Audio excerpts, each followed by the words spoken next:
Bonjour pour ce nouvel épisode. Aujourd'hui, je suis avec Nicolas Clojean et on va parler de comment gagner sa vie en étant artiste. Salut Nicolas, comment vas-tu? Salut Xavier, écoute, moi je vais très bien. Et toi? Et merci pour l'invitation en tout cas. Avec grand plaisir.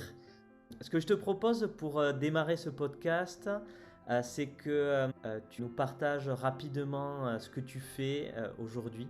Je suis avant tout un musicien, donc je suis batteur, c'est pour ça que je suis dans l'environnement idéal pour ça, hein. Donc Comment on le s'appelle voit. le nom de ton groupe? Alors le nom, donc je suis batteur dans un groupe de rock qui s'appelle Back 111, Ok. qui est un groupe de rock belge, parce qu'à mon accent on entend certainement que je ne suis pas français, que je suis plutôt de la région de Liège en France, en Belgique pardon. Donc voilà, donc c'est un groupe belge, on est émergent, hein, donc on n'est pas encore connu.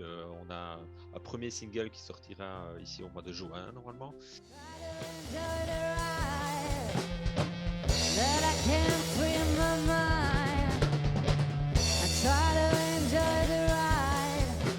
Donc voilà, donc c'est l'année où on va sortir, on va rendre public notre musique, et puis après les tournées qui suivront l'année prochaine et l'année après, voilà, avec Super. un objectif de tournée mondiale dans 5 ans.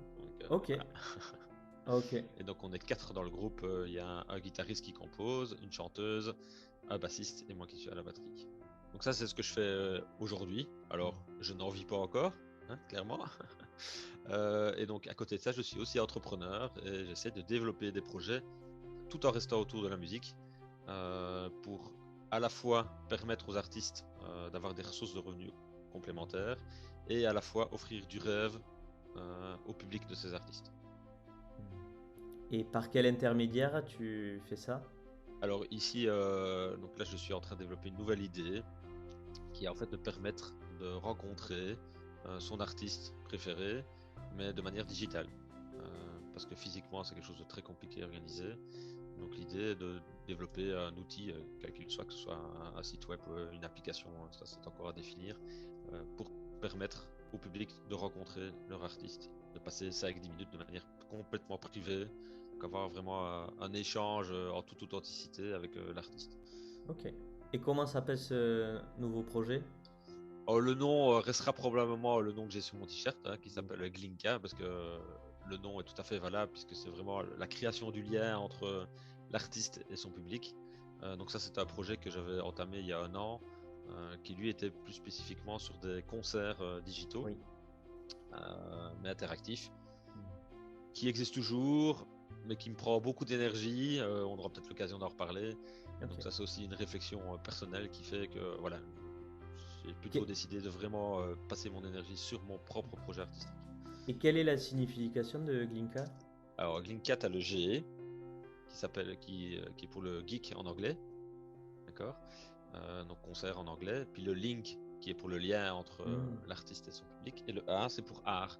Parce que au départ, c'est d'abord la musique, mais c'est aussi ouvert à tout type d'art de la scène, en fait. Hmm. Donc que ce soit des humoristes, des comédiens, des magiciens, tout ce qui est art Cool. de la scène.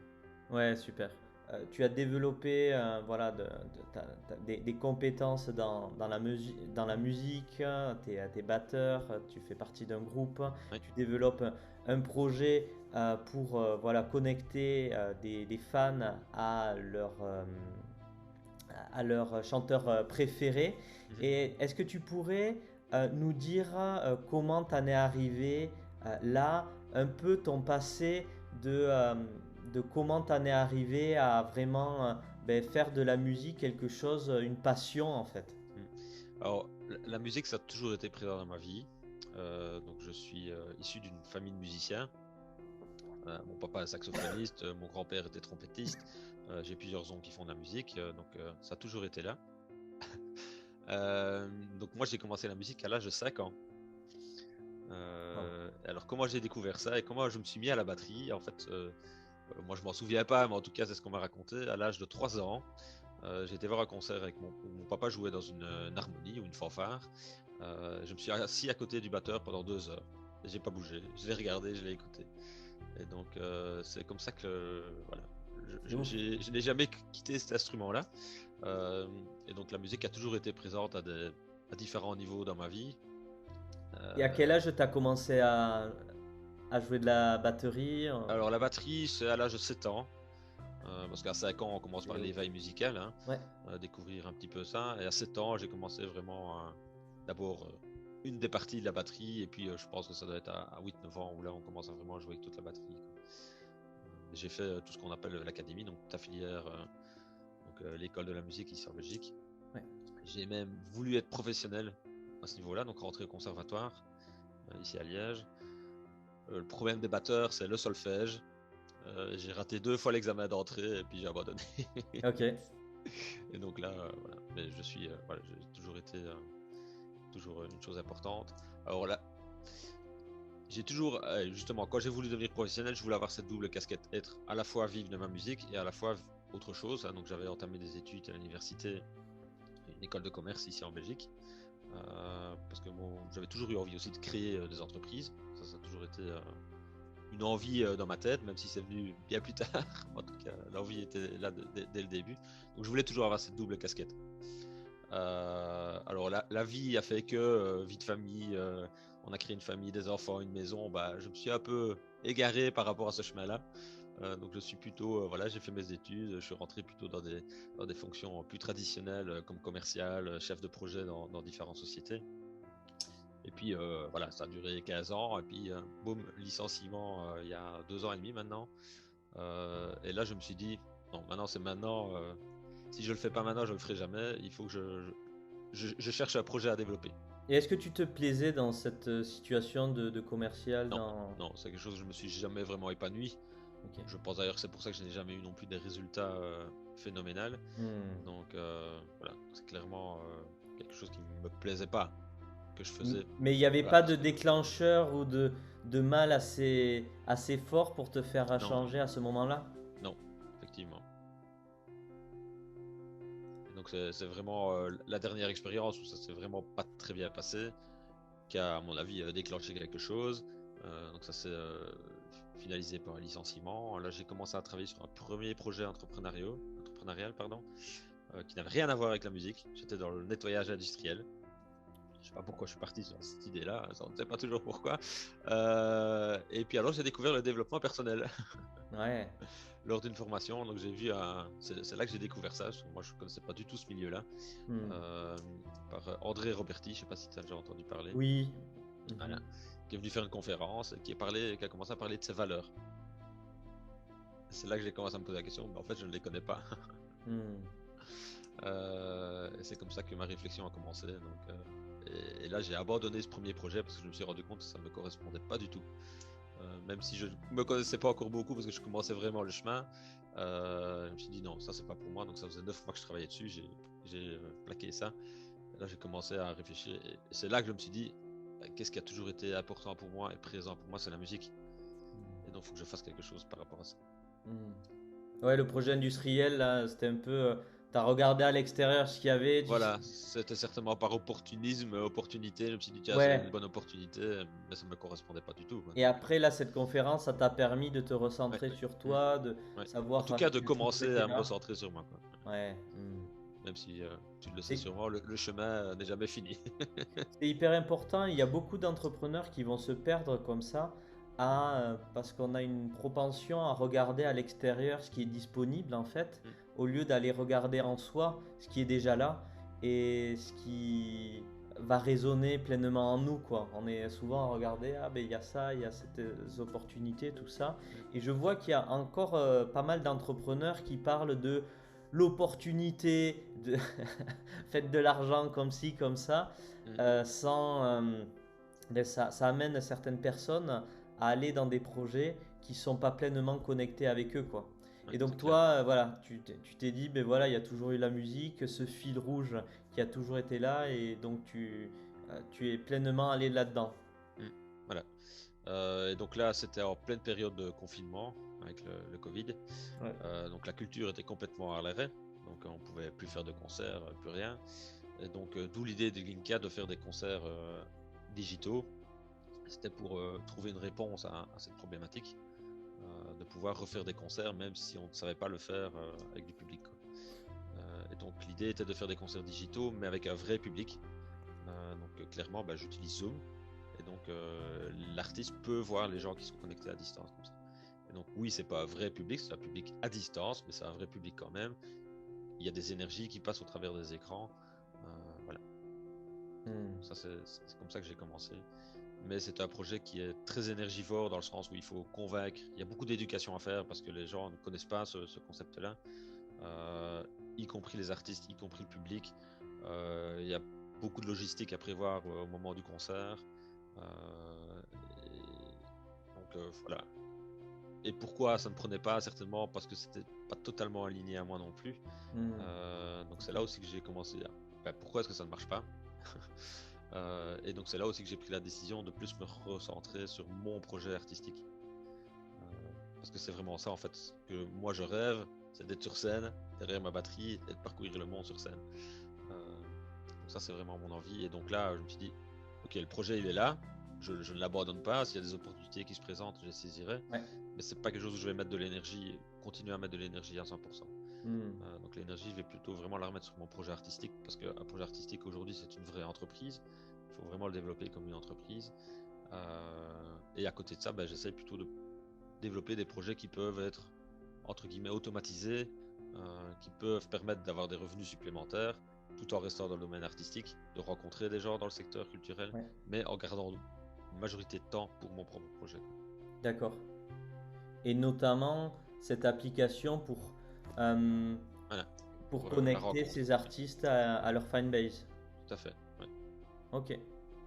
Ou ça, c'est quelque chose qui demanderait moins de logistique que filmer. Oui, parce que je veux dire, une fois que l'application est là, c'est l'artiste qui gère son agenda, le public qui achète un accès, ils ont chacun leur téléphone, ils font ça avec le téléphone ou un ordinateur, il n'y a pas besoin d'être dans un studio avec des caméras professionnelles. Je veux dire, le but c'est d'avoir un entretien authentique avec l'artiste, qui fait ça chez lui, avec son PC ou son GSM.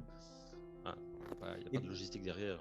Et toi, c'est quelque chose que tu aurais voulu dans ta vie, en fait, avoir la possibilité d'avoir accès plus facilement à des artistes qui te passionnent? Je me suis jamais posé la question. Oui, certainement. Il y a des périodes où j'étais fan de certaines personnes, de certains batteurs, de certains artistes, oui. De pouvoir les rencontrer, discuter avec eux, pour avoir de l'inspiration, pour voir, tiens, quel a été ton parcours, parce qu'on sait bien que les artistes rares sont ceux qui deviennent comme ça célèbres d'un claquement de doigts. Ils ont souvent galéré pendant des années, donc c'est toujours inspirant de voir un peu le parcours qu'ils ont. Et aujourd'hui, toi en tant qu'artiste ou entrepreneur, là tu décides du sujet, c'est quoi les challenges que tu relèves aujourd'hui? Tu nous en as évoqué certains, mais est-ce qu'il y en a d'autres? Alors, le plus gros challenge en tant qu'artiste, c'est de créer sa communauté. C'est de faire connaître sa musique et d'avoir sa propre communauté.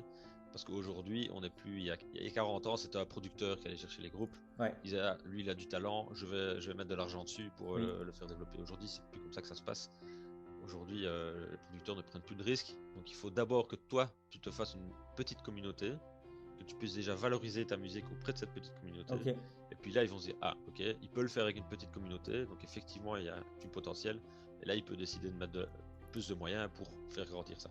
Il faut d'abord avoir un minimum de communauté. Donc vraiment le challenge, c'est parce que des projets musicaux, il y en a des milliers, des milliers, des milliers.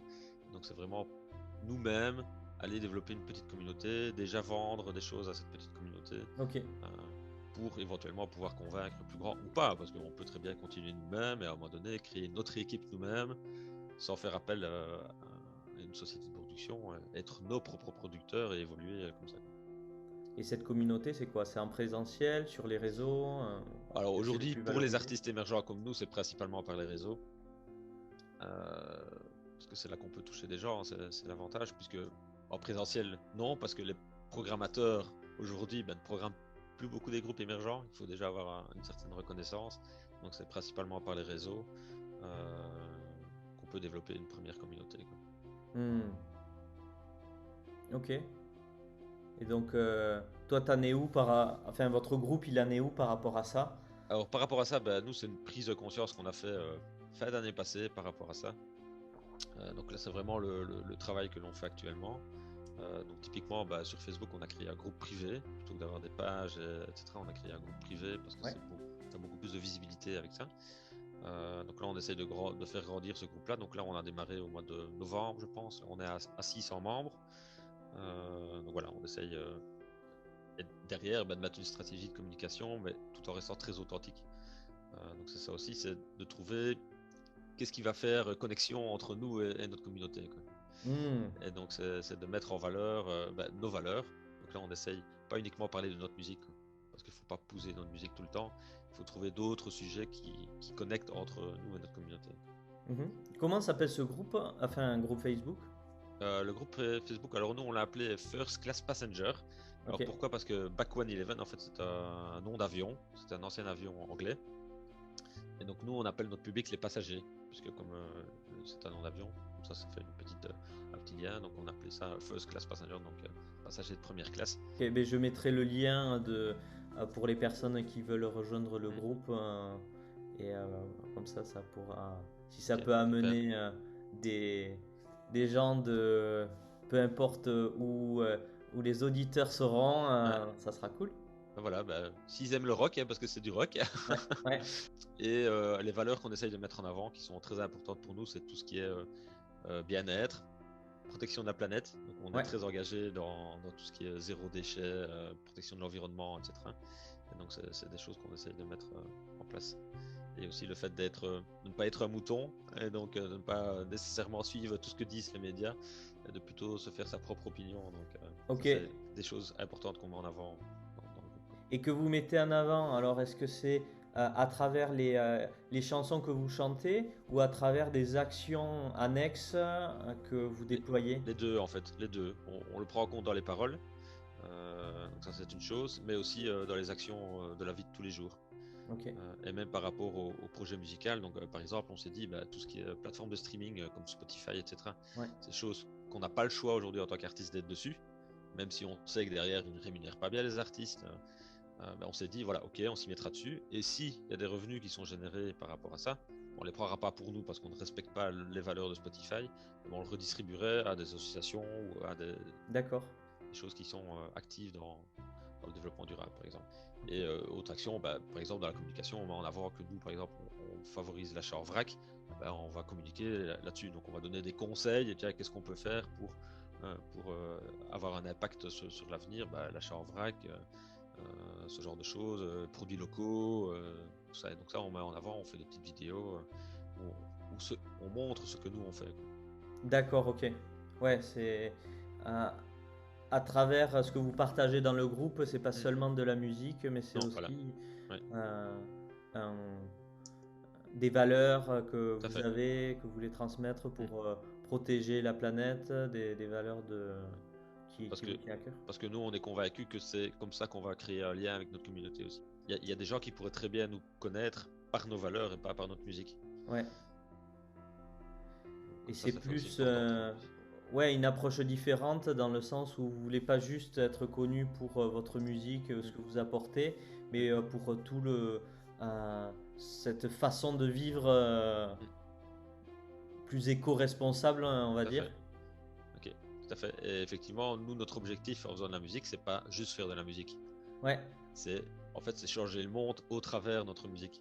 Ok, tu peux en parler de ça un peu plus, développer sur ce sujet? La musique est un langage universel que tout le monde comprend, donc effectivement on peut faire passer beaucoup de messages par la musique et sensibiliser les gens, mais on veut pas juste s'arrêter là. On veut aussi, grâce à ça, pouvoir sensibiliser les gens à d'autres actions possibles. Et donc, par exemple, en concert, imaginons que plus tard, on sera en concert devant 10 000 personnes, on pourra profiter de ce moment pour sensibiliser les gens à des sujets importants, autres que notre musique. On pourrait très bien parler d'une association, parler d'un sujet sensible et de montrer des actions concrètes que les gens peuvent faire. Parce que tu aurais 10 000 personnes devant toi, donc tu peux avoir un impact assez important grâce à ta musique et faire passer d'autres messages. Et donc de par là, faire passer des messages d'espoir, ce genre de choses, à une population qui n'aurait peut-être pas eu le message autrement. C'est génial comme façon d'impacter en fait. Même Glinka, là, ce que tu es en train de développer, cette application, il y a une partie qui serait pour vous, vos revenus, et, Ouais, et vous aimeriez aussi euh, participer, contribuer à des associations, des choses qui ont ouais, un impact aussi?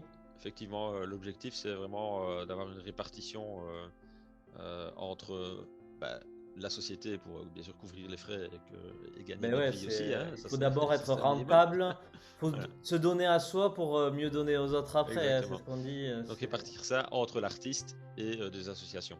Ouais, Donc avoir une tripartite comme ça.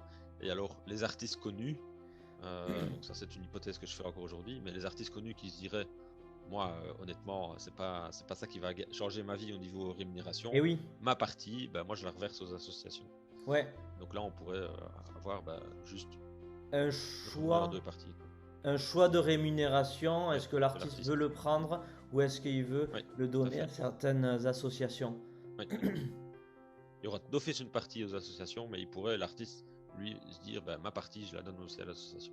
Alors c'est vrai que je connais pas trop l'univers enfin je suis pas l'univers de la musique, mais c'est la, enfin c'est la première fois que j'entends ce genre de connexion autant avec les gestes éco-responsables, avoir un impact sur la planète et tout. Donc ben, superbe projet en tout cas.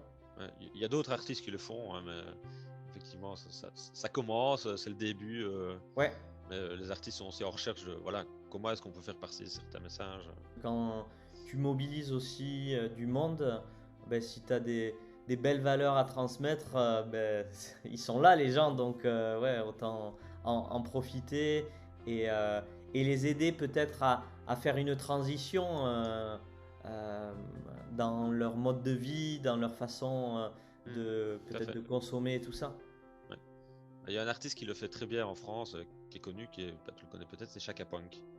Ok, Donc ils font énormément de choses par rapport à ça. Le chanteur fait énormément de vidéos par rapport à tout ça. Ils ont d'ailleurs créé une association en France qui regroupe toute une série d'artistes où ils mettent en avant, voilà, chaque artiste dit bah, qu'est-ce que je fais dans ma vie de tous les jours pour contribuer au changement climatique et ce genre de choses, quoi. Donc, ouais, ouais. Ben, vraiment, j'adore le voilà. concept Donc et si ça. quelqu'un connaît Chaka Punk, ça m'intéresserait vraiment de pouvoir rentrer en contact avec lui. Ah, ben le message est lancé. Voilà. Le message est lancé. Ok, ça marche.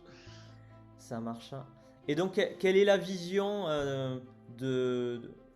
Là, t'en as un peu parlé, mais peut-être à 5 ans, en fait, est-ce que où vous voulez être dans 5 ans avec le groupe ou avec Linka?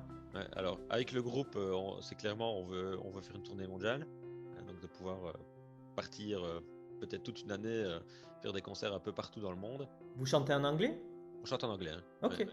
Ouais, on chante en anglais. Notre chanteuse a vécu 7 ans en Angleterre, donc elle a un accent tip-top, donc on peut vraiment aller partout où on veut dans le monde, il n'y a aucun souci. On a une musique de niche, mais voilà, on peut avoir du public aux États-Unis, en Angleterre, dans les pays asiatiques, hein. Donc ça, c'est vraiment notre objectif, c'est de pouvoir partir Qu'est-ce que tu veux dire véhiculer. par une musique de niche? Alors, musique de niche, ça veut dire qu'on n'a pas une musique radiophonique pop qu'on peut entendre partout, quoi. Ouais, Donc voilà, c'est du rock blues avec des influences stoner, donc c'est une musique assez caractéristique ok. euh, que tout le monde ne connaît pas, tout le monde ne va pas apprécier. Ok. Voilà, donc c'est pas une musique où on va. De- Je pense pas qu'on fera un jour des stades, par exemple. Je pense pas que c'est une musique pour faire des stades de 80 000 personnes. D'accord. C'est pas une musique grand public entre guillemets. Mhm. C'est ça qu'on appelle musique de niche, quoi. D'accord, ok. Ça marche. On serait plus sur, à mon avis, maximum 10-20 000 personnes. On n'irait pas chercher des gros stades de 80 000. Hmm. Mais on verra. Ouais, ouais, ouais, mais c'est à voir comment ça Ouais. évolue et peut-être comment les gens évoluent sur le type de musique qu'ils vont écouter, peut-être l'engagement Mm, des musiciens par rapport à des choses qui leur tiennent à cœur, hein. tout à fait. Voilà, on pourrait déjà faire le tour du monde dans des salles de 1000 personnes et faire, je sais pas moi, 100 concerts de 1000 personnes par an. On touche 100 000 personnes, donc c'est déjà très bien, quoi. Mm. Et quel conseil tu pourrais donner aux personnes ben, qui sont en train de peut-être avoir une idée de projet comme le tien, de créer un groupe ou Mm. de créer quelque chose, un projet entrepreneurial, est-ce que tu as Ouais. un conseil à leur faire passer par rapport à toi, les challenges pour l'instant que tu as vécu? Ben là, il y a deux choses. Ben, c'est déjà se demander pourquoi ils veulent le faire. C'est Hmm. vraiment important de savoir pourquoi on fait de la musique. Parce qu'aujourd'hui, on ne fait pas de la musique que pour faire de la musique. On a souvent un autre message à faire passer. Et il Ouais. faut bien identifier ce message-là, pourquoi on le fait. Et à partir de là, on va pouvoir trouver qui ça va intéresser. Hmm.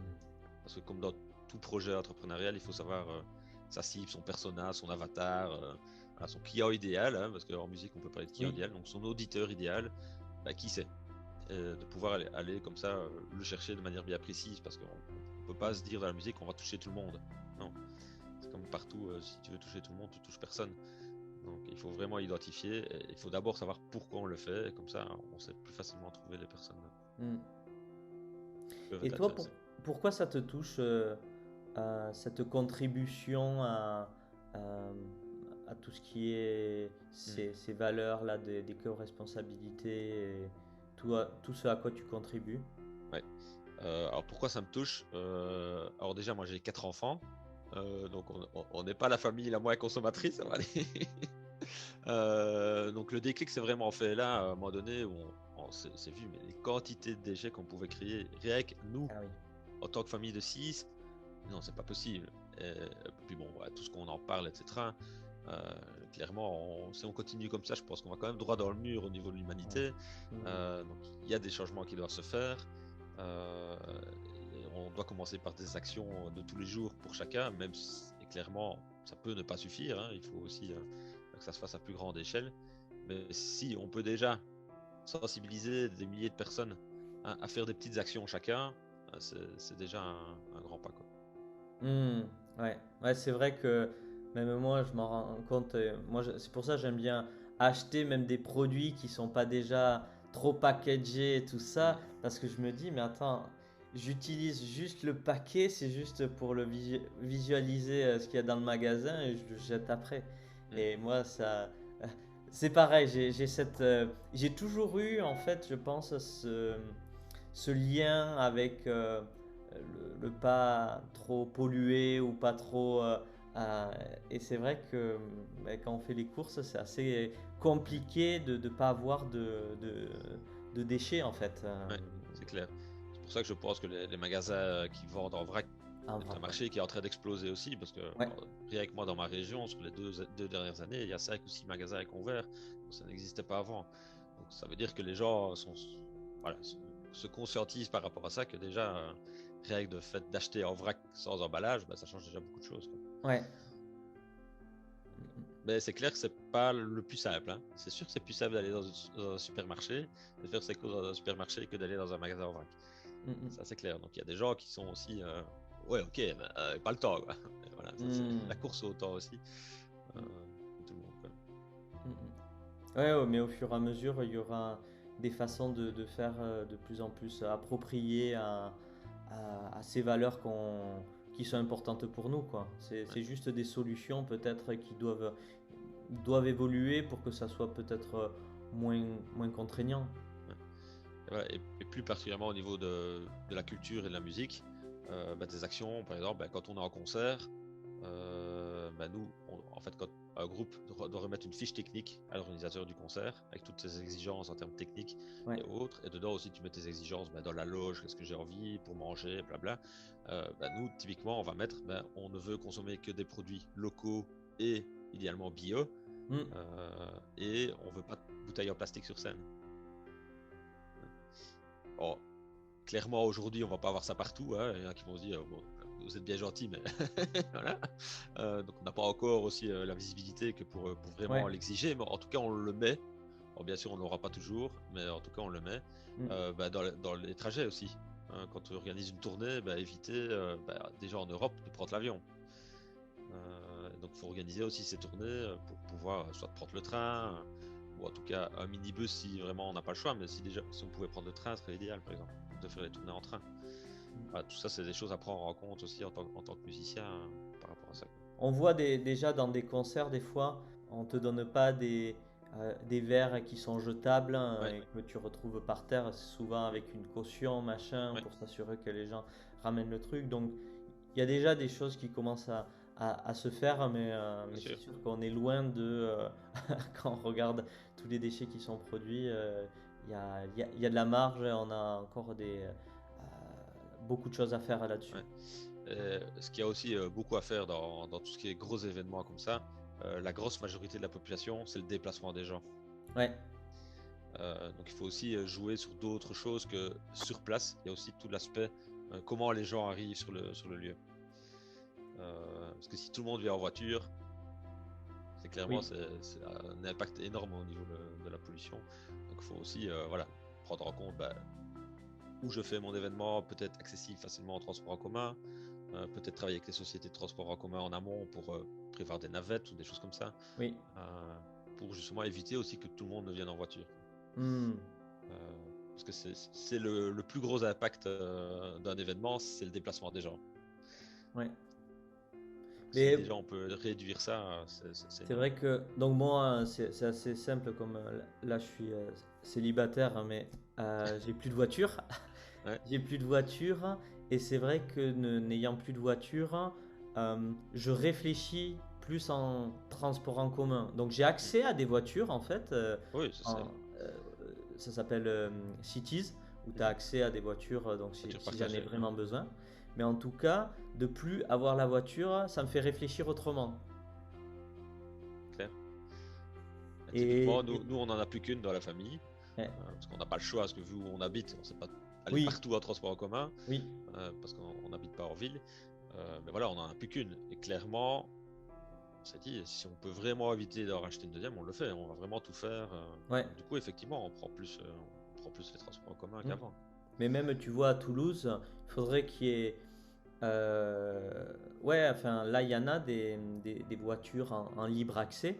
Et je veux dire, quand tu habites en ville, euh, ben, c'est la chose la plus simple à faire. Tu vois, si tu as une voiture qui est juste garée à côté de chez toi, boum, tu la prends Mm. et tu pars. Et ça, je pense que c'est l'avenir, en fait, d'avoir en ville des voitures libre accès, partagées, qui permettent, parce que c'est quand j'étais salarié que je voyais toutes ces voitures dans le parking qui restent pendant 8 heures de temps et tu te dis c'est complètement Mm. aberrant en fait Tout à fait.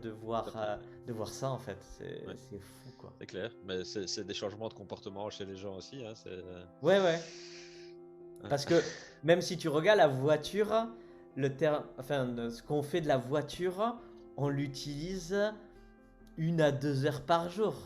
Le concept, il est fou en fait. Quand tu regardes concrètement à quoi sert une voiture, quasi à rien en fait. Elle n'est pas utilisée en fait. Chez la majorité des gens, effectivement. Ouais. Ouais, Mm. et Clair. c'est assez ouf. Donc ouais, on a beaucoup à progresser là-dedans. Je sais pas si tu connais la Blue Economy. J'ai déjà entendu parler, j'ai pas creusé, mais Ouais, de Gunther Pauli.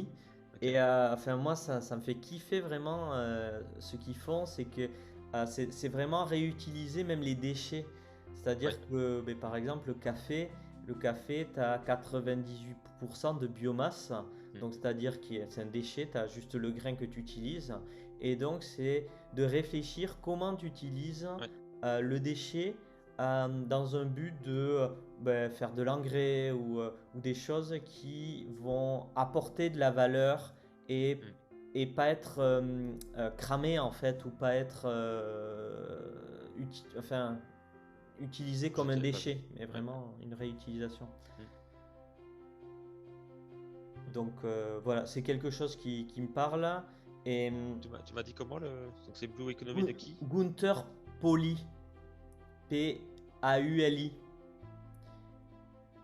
Ok. Et je pense que ça pourrait être intéressant, même pour vous, de voir ce que fait Gunther Pauli, où avec Idriss Aberkan, ils avaient monté un projet qui s'appelle Super France. Ok. Et ils tournaient autour de la France pour aller à la rencontre de personnes qui ont des projets comme ça, Ok.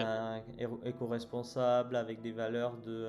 de protection de l'environnement et tout ça. D'accord. Parce que peut-être faire des concerts, tu vois, quand ils font des événements, Ouais, pourquoi pas. vous, Ouais. avec ces valeurs, je pense que ça connecte pleinement, quoi. Mm, bonne idée. C'est noté. Voilà. Pour finir cet épisode, Nicolas, j'aimerais te poser quelques questions. Je t'écoute. Quel était ton dessin animé préféré quand tu étais enfant? Ouf. Ce qui te vient en premier. Ouais, parce qu'en fait, je n'avais pas la télé. Ah, ou... Donc je regardais la télé quand j'allais chez mes grands-parents. Ok, Le premier qui me vient, c'est Goldorak. ok. Et qu'est-ce qui te plaisait en fait dans... Qu'est-ce qui me plaisait? Côté justicier, peut-être? Ok. Ouais, Hmm. ouais. Et c'est vrai que quand il réfléchit par rapport à l'environnement, on a un peu un rôle de justicier par rapport à ça, hein. Mhm. Donc voilà, c'est à chaud, hein. Ouais, ouais, c'est cool. Ben, c'est cool. Parce que pour moi, chez l'enfant, il y a toujours la graine en fait de ce que... où on Mm. va s'épanouir quand on est adulte. Et donc j'aime bien poser cette question et voir ce qui émerge en fait derrière ça. De quoi es-tu le plus fier aujourd'hui? De quoi je suis le plus fier? De ma famille, c'est clair. Euh, et d'aujourd'hui de prendre soin de moi et de m'écouter. Et si tu pouvais parler au Nicolas d'il y a 10 ans, tu lui passerais quoi comme message? Lui passer quoi comme message? Euh, Arrête de faire ce que les autres te disent de faire. Et imagine que ton fils, ta fille regarde cette vidéo. Qu'est-ce que tu souhaiterais leur partager comme message? À mes enfants, que je les aime déjà, et surtout de ne pas oublier leurs rêves et de tout faire pour les réaliser. Hmm. Si on se souvenait de toi dans 100 ans, qu'est-ce que tu aimerais qu'on se souvienne? Alors, que j'ai permis à beaucoup de personnes de concrétiser un rêve, d'avoir donné beaucoup d'émotions en étant sur scène par ma musique, euh, et de pouvoir avoir fait prendre conscience à des milliers, voire des millions de personnes des comportements qu'on peut avoir pour changer le bien-être de la planète. Ouais, cool. Et si tu résumais ta vie en une punchline, une citation, quelle serait-elle? Ouf. Ma vie actuelle. Ouais. Euh, alors aujourd'hui, je vais dire remise en question journalière. Hmm. Même si je sais où je vais, c'est remise en question tout le temps quand même pour le moment. Hmm. Ok. Et où peut-on te retrouver? Que ce soit sur Facebook, Instagram, LinkedIn, Ouais, euh, donc via mon nom, donc soit donc Nicolas Clojean. ouais. Clojean c'est LOSGNS, ça tu peux remettre tous les liens, ou via mon groupe Back 111, ou encore comme sur mon t-shirt Glinka. Ok, on mettra tous les liens dans la description. Est-ce que tu as des actualités du moment à partager? Alors les actualités du moment, voilà, ceux qui aiment bien le rock, n'hésitez pas à rejoindre le groupe privé. C'est vraiment là qu'on est le plus actif pour nous suivre. Comme ça, vous serez tenu au courant de tout ce qui va arriver. Euh, Sinon, non, c'est vraiment la principale actualité. Et, par rapport au fait de rencontrer votre artiste préféré, ça viendra dans les semaines à venir. Il y aura certainement déjà des premiers essais qui vont être faits avec quelques artistes pour justement voir un peu ce que les gens attendent, ce que les artistes attendent. Ok, à partir de quand? Donc, j'ai pas de date précise. Ok, Pas de date précise. Ça dans faut... l'année. Oh non, je pense courant mars. Courant mars. Ah, Il va y ok. avoir des choses. Donc ça va, Oui. ça va arriver là. Ce qu'on appelle dans le monde entrepreneurial un MVP, donc un minimum viable product, hein, donc c'est de faire un premier produit test pour vraiment valider l'idée auprès des différents clients. Donc ici, c'est les artistes et le public. Ok. Et donc s'il y a des artistes qui écoutent, Qui ben, ont envie d'offrir qui ont- ça à leur communauté, pas de souci, ils peuvent me contacter. ouais, On voit ce qu'on peut organiser. Ouais. ça marche. Superbe. Est-ce que tu as un dernier message à passer, Nicolas? Dernier message. Euh, je je l'ai déjà dit plusieurs fois, mais je trouve que c'est vraiment important et je pense qu'on l'oublie, c'est n'oubliez pas vos rêves et faites tout pour les réaliser. Hmm, ouais, super. Ben. En tout cas, merci pour ce partage, pour nous avoir partagé ben, tes rêves aussi et ce projet qui est en train d'émerger et tout ça. Donc, beau projet avec de belles valeurs. Merci beaucoup pour ce moment que tu as passé. Merci beaucoup à toi pour ce partage. C'était très plaisant. Ben, c'était cool. Je te remercie et je te souhaite une bonne continuation. Et au revoir tout Merci le à toi monde. aussi. Salut. Salut!